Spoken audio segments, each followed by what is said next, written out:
Setelah membahas planar in-ear monitor di bawah 1,5 jutaan, kali ini kita akan membahas in-ear monitor budget. Dan kali ini kontestannya banyak banget. Biar gak penasaran, bangkrut dulu.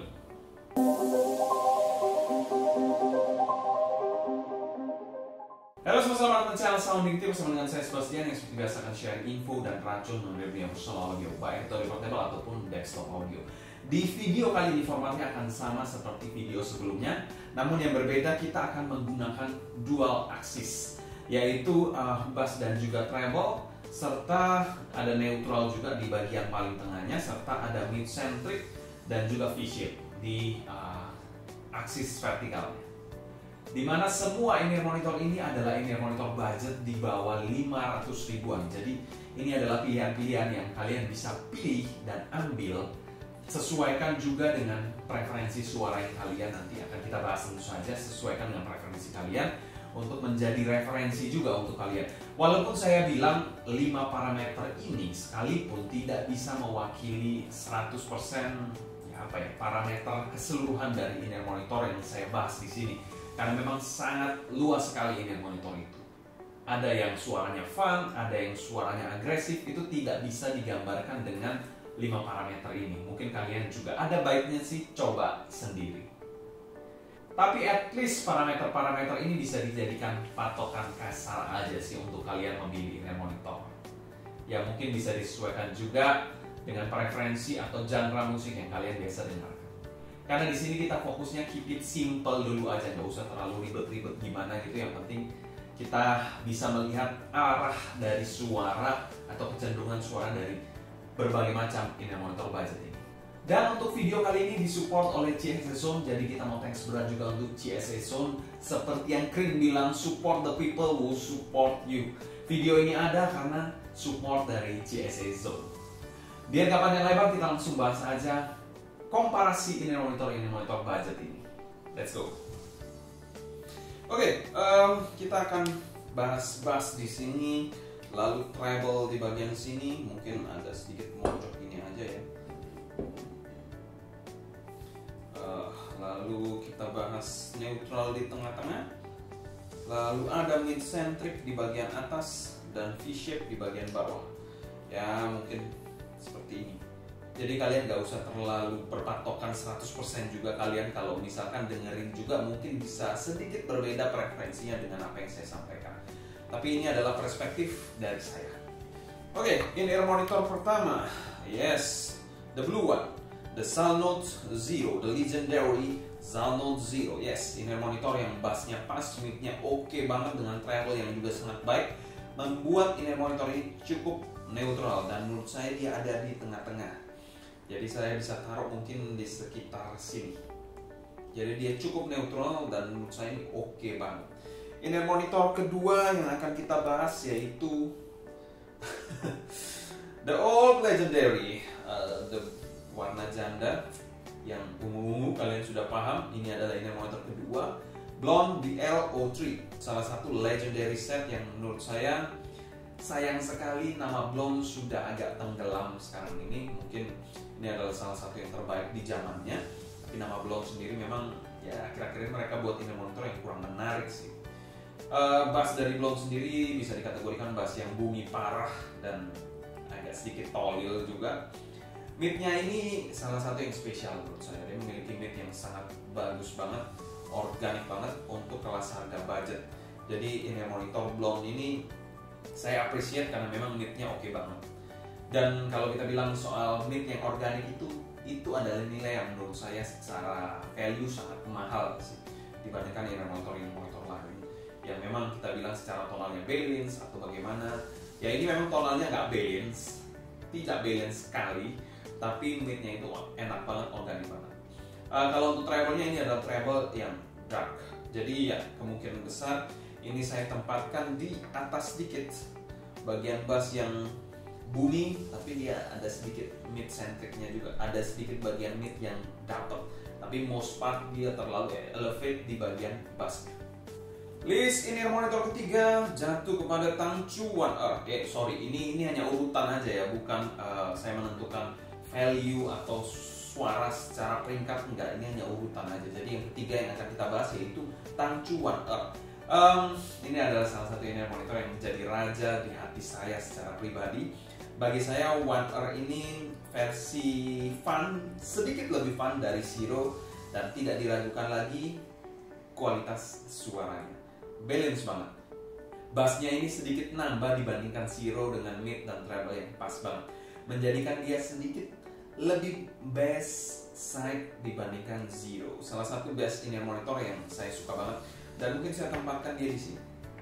Ya, tetap neutral, most partnya dia neutral, tapi memang lebih mengarah ke bagian bass sedikit. Keempat, mungkin kalian tidak asing, inner monitor baru dari Truedear, yaitu Truedear.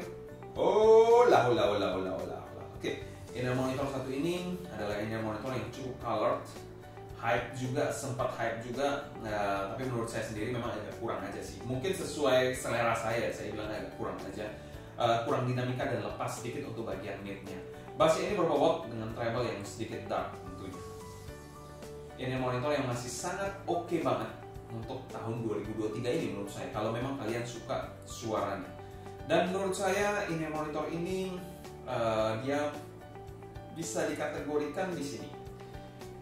Ya, agak sedikit color karena memang tempatnya sempit ya. Jadi saya mungkin kalian perhatikan aja arah-arahnya sedikit banyak di mana. Jadi memang karena tempatnya sempit, tidak besar ya, saya harus menyesuaikan juga. Jadi dia memang lebih ke bassy, bassnya ada dan midnya juga ada. Jadi dia di arah warm side di sini. Tapi sekali lagi Hola ini jauh lebih balance jika dibandingkan Blonde BL03 ya. Jadi jauh lebih balance dibandingkan BL03 ini. List keempat kita ada dua inner monitor yang secara tonal mirip-mirip, yaitu CCA CRA dan CRA Plus. Inner monitor yang merupakan V-shape set. Kedua inner monitor ini sangat proper menurut saya untuk tonalnya. Dan kalau kalian memang pencinta inner monitor V-shape, ini adalah pilihan yang tepat untuk kalian. Bassnya gesit dan deep, midnya juga sedikit mundur tapi tetap clear dengan treble yang aduhai. Ini adalah salah satu atau salah dua inner monitor yang sangat menjadi favorit dari Aftersound atau Bro Mic. Buat kalian yang suka lagu energik, ini adalah pilihan yang tepat. Dia menurut saya berada di kanan dari Soundnote Zero, mungkin di bagian sini. Di sini lebih ke arah sini. Jadi memang lebih ke arah V-shape ya. Ya lebih V-shape yang lebih ke arah brighter. Jadi V-shape yang lebih ke arah brighter side. Jadi dia bagian sini. Ini bagian cold sounding, ini bagian warm sounding ya. Selanjutnya kita ada inner monitor dari Moondrop Quartz DSP yang baru yang menggunakan teknologi DSP dan Quartz yang lama. Inner monitor yang bisa dikategorikan inner monitor budget Moondrop, dimana bisa dikategorikan suaranya cukup netral. Dengan eksekusi yang mantul, bassnya cukupan, midnya clear dengan treble yang sedikit bright, membuat inner monitor ini menjadi salah satu yang terbaik. Dia berada di areal U-shape yang bisa dikategorikan di sini sih mungkin. Di sini ya, di sini dia. Lebih bright sedikit di sini. Ya mungkin dekat-dekat sini aja sih. Tapi nggak sampai V-shape parah. Dia jadi memang lebih ke arah treble dikit, neutral treble mungkin di sini lah. Jadi bisa dikategorikan Quartz DSP dan Quartz biasa ada di sini. Quartz DSP sedikit lebih agresif suaranya. Quartz biasa sedikit lebih agresif, sedangkan Quartz DSP sedikit lebih neutral dan lebih clear suaranya. Oke, list ketujuh yaitu TRN MT3. Inner monitor dari TRN yang terbaru, salah satu inner monitor bright yang menurut saya cukup oke.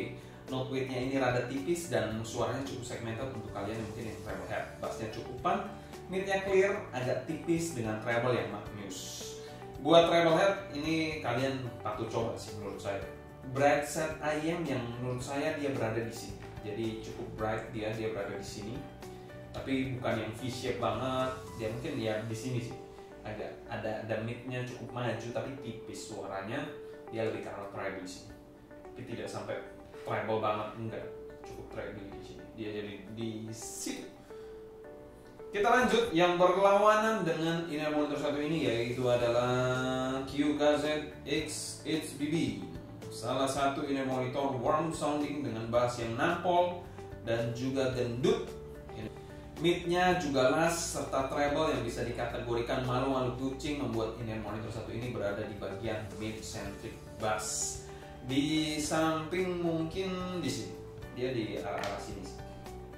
Yes, di antara Hola dan juga BL03. Tapi walaupun gapnya sempit, itu perbedaannya cukup signifikan ya. Di sini bassnya terlalu booming, di sini nggak sampai booming masih. Memang cukup besar bassnya, tapi tidak sampai sebumi BL03. Walaupun dia sedikit sempit di sini, tapi notice untuk kalian aja.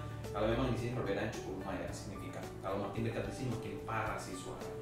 Maksudnya terlalu overly boosted. List selanjutnya adalah Castadio ESW 01. Salah satu in-ear monitor yang unik di antara semua in-ear monitor ini karena dia adalah in-ear monitor straight down satu-satunya. Yes, di sini memiliki suara yang warm netral di mana bass sampai treble-nya ini pas dan juga balance. Tidak ada yang salah dengan tonalnya, very good in-ear monitor satu ini. Kita mungkin taruh di sekitar sini, lebih mendekati sini. Ya mungkin kan tempatnya sempit jadi ya saya taruh agak mepet-mepet aja, tapi dia mengarah ke situ. List selanjutnya adalah 3-point layout, salah satu balance sounding in-ear monitor dengan arah yang cenderung ke warm side. Bassnya ini menurut saya cukupan, mid-nya agak sedikit ketipisan menurut saya, tapi memiliki treble yang sopan dan smooth. Banyak in-ear monitor bagus sih selain 3-point layout ini menurut saya. Saya nggak terlalu suka aja, mungkin ada yang suka, ada yang enggak, tapi menurut saya in-ear monitor ini mungkin dia juga ada di kondisi atau posisi yang mungkin di sini. Yes, dia ada di dekat-dekat dari ESW01 ini. In-ear monitor terakhir yaitu adalah Moondrop 2, the legendary dari Moondrop yang membuat hype.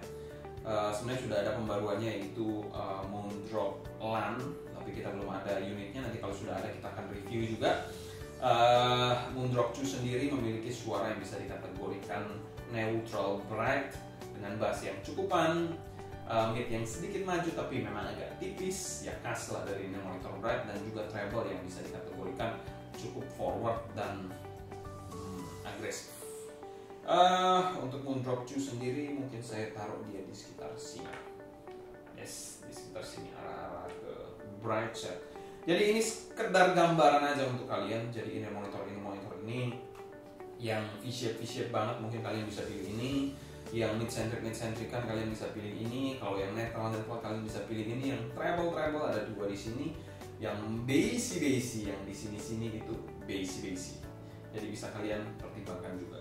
Tapi biasanya bassy itu lebih ke arah warmer yang tebal-tebal. Mungkin sekian dulu untuk sharing komparasi ini monitor budget ini dan arah suaranya masing-masing. Kalau kalian suka, jangan lupa subscribe, klik tombol like, follow Instagram, TikTok, and Discord kita @sounddignity agar kalian tidak ketinggalan update terbaru mengenai dunia portable dan desktop audio. Kalau kalian ada pertanyaan seputar semua ini monitor ini pun, feel free juga untuk tulis pertanyaan di kolom komentar di bawah. Mungkin kita akan diskusi secara sehat dan terbuka aja, jadi nyantai aja. Atau mungkin kalian bisa join Discord untuk tanya-tanya lebih detail, atau DM saya di Instagram juga tidak ada masalah sama sekali. Feel free aja. Mungkin sekian dulu untuk video kali ini. Saya Sebastian dari Sounddignity pamit diri. Sampai jumpa di video berikutnya. Have a listening, stay healthy, and ciao.